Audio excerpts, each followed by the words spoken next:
다시 합시다. 네. 네, 힘을 내시고. 반가워요, 여러분.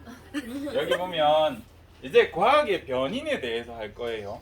근데 이 부분도 우리 교과서에서 되게 빈약한 부분이고, 지금 하고 있는 실험군, 대조군도 그렇고 변인도 그렇고 눈에 안 보이는 개념이잖아.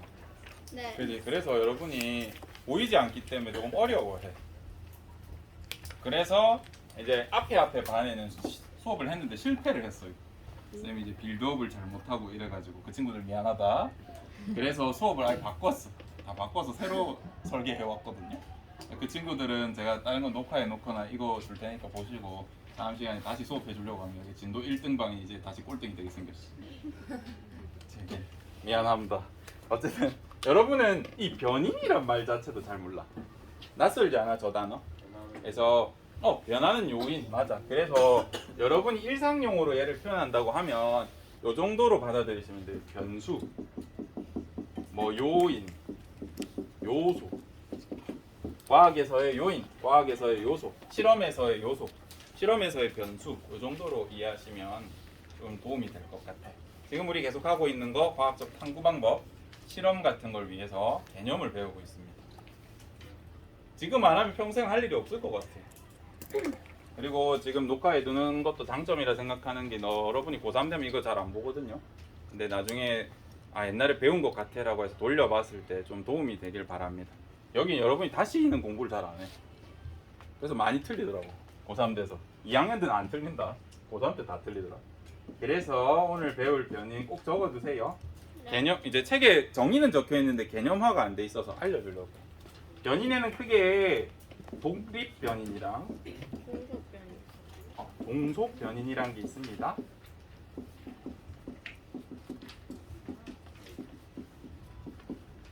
그렇죠? 그래서 독립 변인에는 조작 변인과 통제 변인이라는 게 존재해요. 교과서는 몇 쪽에 있는지 잘 모르겠네. 몇 쪽요? 16. 16쪽에 개념이 적혀 있대요. 근데 그거를 읽었다고 이해가 되진 않을 겁니다. 제가 어떤 실험을 설계할 거냐면요. 그 실험의 가설을 제가 먼저 적어볼게요. 가설. 온도에 따라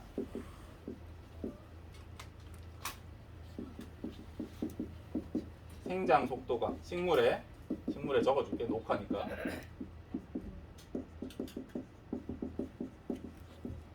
변할 것이다. 이게 가설이야. 그러면 이때 변수 중에 내가 이 실험을 위해서 조작해줘야 될 변수가 뭘까? 온도. 온도는 내가 조작해줘야겠죠. 네. 그죠? 온도에 대해서 알아볼 거니까. 그러면 내가 나머지 통제해줘야 될 건 뭘까? 식물이나 식물도 통제해줘야 돼. 빛. 빛의 양도 통제해줘야겠지. 물의 양도 습도. 통제해줘야겠지. 습도도 통제해줘야겠지. 온도 빼고 전부 다. 온도 외는 다 통제해줘야 돼. 온도 외 변이는 거의 다 통제를 해줘야 돼. 요거는 납득할 수 있죠? 여기까지는. 그러면 얘네는 왜 이름이 독립 변인입니까? 라고 하면 이 실험에 이제 영향을 미칠 만한 뭐 다양한 요소들이 있겠는데 쌤은 뭐 기압 아니면 뭐 흙의 종류 뭐 화분의 크기 뭐 식물의 종류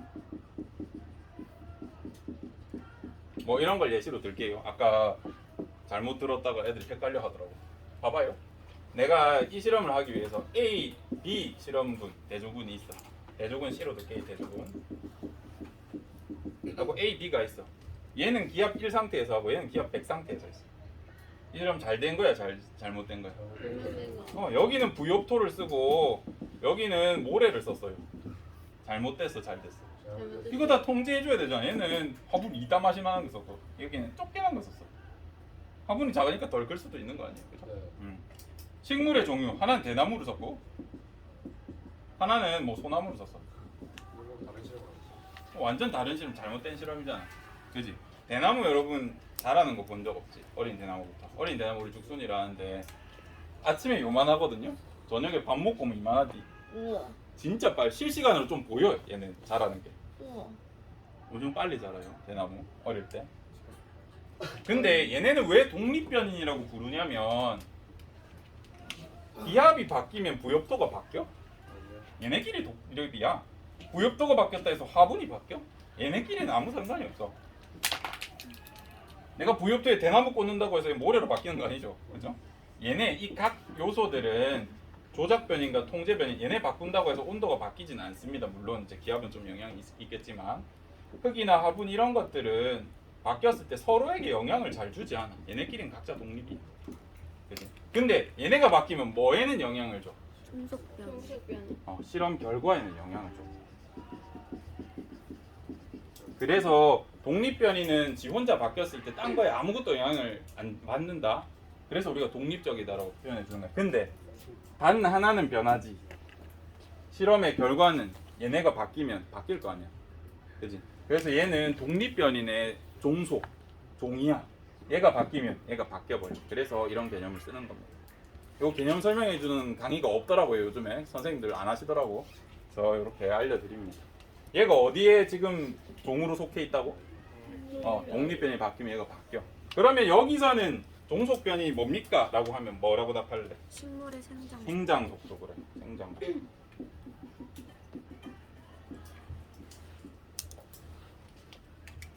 요거 받아들일 수 있겠니? 네. 조금 어렵더라도 요건 좀 받아들여 줬으면 좋겠습니다. 혹시나 잘 모르겠다면 복습을 하시고 받아들여 주셨으면 합니다. 네. 뜻을 내고 싶지만 우리는 갈 길이 멀고. 자, 그러면 이런 우리가 과학의 탐구를 할 때는 항상 이런 변수들을 다 생각을 해야 돼요. 그래서 변수를 생각하다 보니까 만든 게 실험군과 대조군이고 그걸 생각을 잘 할 수 있게 만든 개념이 변인입니다. 그래서 여러분들이 이걸 학습한다면 두려운 문제가 없을 건데 또 과학적 사고를 잘 할 텐데 그러면 과학적 탐구 방법에 뭐가 있는데요? 라는 질문에 이제 답변을 해야 될 때가 왔습니다. 교과서는 17, 16 보시면 됩니다. 먼저 선생님 귀납법부터 설명할게요. 얘가 쉬워서. 귀납법은 되뇌어서 받아들이는 거야. 예를 들면 아까 관상학 같은 거. 관상학이 과학적 방법입니까? 네. 근데 관상학에서 밝힌 사실은 사실인가요? 몰라. 실험해봐야 돼. 어쨌든 얘는 되게 고전적인 방식이야. 자연현상을 관찰하고 뭔가 신기한데? 사람은 다 코가 달렸나? 흑인 코도 보고 백인 코도 보고 우리나라 사람 코도 봐. 수립해가지고 해석해보니까 다 코가 있네. 아, 사람은 코가 있다 라는 결론을 내는 방식입니다. 두 번째, 한문으로 적어놔서 어려워요. 연역법이라는 방식이 있어. 연역법은 펼쳐서 풀어내는 거야. 실험을 펼치던 탐구를 펼치던 뭘 펼치는 거야. 현상을 관찰하고 문제를 인식한 다음에 뭘 펼치냐면 가설을 펼쳐. 연역법의 가장 큰 특성입니다. 가설의 형태가 어떻게 되냐면 아까 어쌤이 어떻게 적었나? 뭐뭐라면 안 들어갈 수도 있습니다. 뭐뭐일 것이다 이런 식으로 서술을 해. 여러분 시험 문제 풀다가 이런 텍스트가 있다라고 하면 아 이거 가설이겠구나라고 생각해 줄 수 있습니다. 그러면 이 가설을 검증하기 위해서 실험을 설계하겠죠. 실험을 설계한 다음에 실험을 해봐. 근데 해석을 해보니까 이게 틀렸네. 온도에 따라 변해야 되는데 온도를 바꿔주고 나머지 다 통제했는데도 안 변해. 그러면 가설이 맞아 틀려? 틀린 거지. 그럼 가설 수정해야지. 그럼 온도가 아닌가 보다. 빛의 양으로 다시 하자. 다시 설계. 맞다. 그러면 빛의 양은 결론을 도출하겠죠. 빛의 양은 식물의 생장 속도에 영향을 미친다. 긍정적인 영향을 미친다. 이렇게 할 수 있을 겁니다. 그래서 이 파트에서 이제 시험에 나온다 그러면 어떤 형태가 나오냐면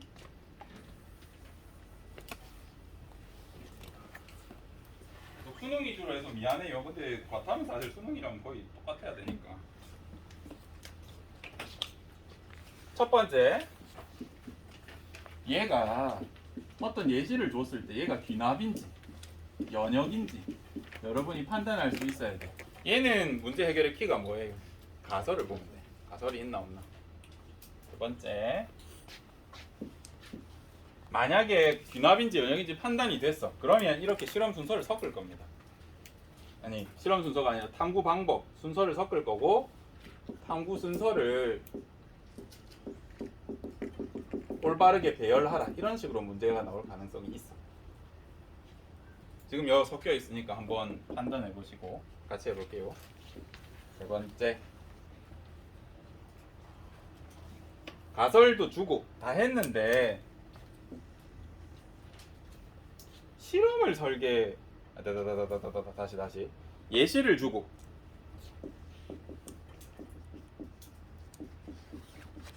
예시를 제공하고 가설을 추론해봐라 그래. 어떤 실험을 줬어요. 이 실험은 가설이 뭘까 찾아봐. 이렇게 하는 경우. 마지막 최고 난이도는 여기 쓸게. 요거는 안 나온 지 몇 년 된 것 같아. 요즘 이거 안 내더라.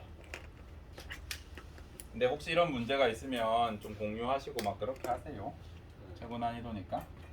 가설하고 다 줘. 그 다음에 뭘 비우냐면 실험 방법을 빼. 그래서 실험을 설계하라 그래. 이 가설에 따라.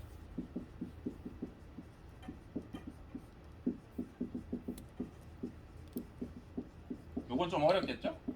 여러분 실수 많이 합니다. 요거 하나 내면 사실 내가 오늘 가르친 거 다 할 수 있어. 실험군, 대조군 이해해야 되죠. 변인을 어떻게 설정한 거지 해야 되죠. 그렇지? 그리고 실험에 대한 기본 지식도 있나, 예시를 많이 봤나 다 판단할 수 있어서 이렇게 내기도 합니다. 수능에서. 네. 요거가 대표적으로 실험 한 개인데 요거 귀납이야 연역이야? 연역. 연역이라고 판단할 수 있는 근거를 만약에 물으면 요게 좀 대표적인 근거가 될 것 같아. 뭐뭐 했을 것이다. 푸른 곰팡이가 세균의 증식을 억제한 작용을 했을 것이다. 라는 가설이 있기 때문에 또 얘네 하나하나 뜯어보면 왜 그럴까? 라는 의문을 제기했고 뭔가 문제를 인식했고 결론을 도출했고 실험 결과를 분석하고 실험을 설계했네. 이런 과정을 통해서 아 연역이구나 라고 판단할 수 있고 얘를 순서대로 잘 배열해 보십시오. 네.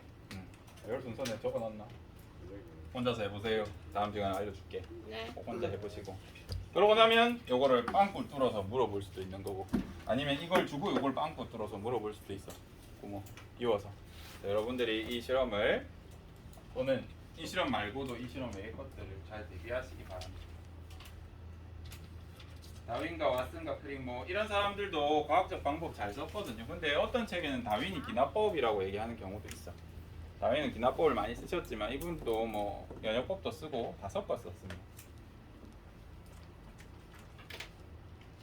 요즘 트렌드는 뭐냐면요 섞었어.